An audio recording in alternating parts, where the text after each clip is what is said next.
In this guide, I'm going to show you how you can gift skins here in Fortnite Chapter 7. Before you get into this guide, make sure to like the video and subscribe to the channel with all notifications on. It really does help with the channel. It lets us know that you want more content like this.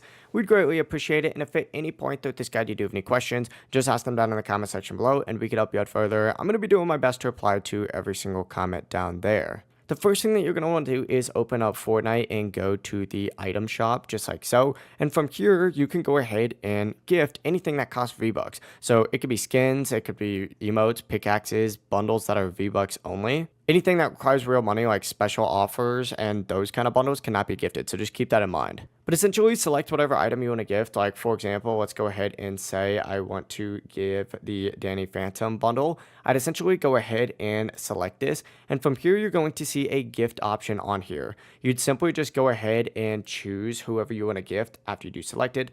For example, I could go ahead and, gift this guy, right? I'd select him just like so. And then from here, I'd be able to select wrapped options if I want to go ahead and change what it looks like, hit confirm wrapping. And then from here, just purchase the gift by holding down purchase gift just like so. Just keep in mind, you and the person that are receiving the gift must have 2FA enabled, otherwise this will not work. But that is how you can gift skins and other cosmetics here in Fortnite Chapter 7. If this guide did help you out, make sure to like the video and subscribe to the channel with all notifications on. It really just helps out and lets us know that you want more content like this. We'd greatly appreciate it. Have a great rest of your day though. Peace.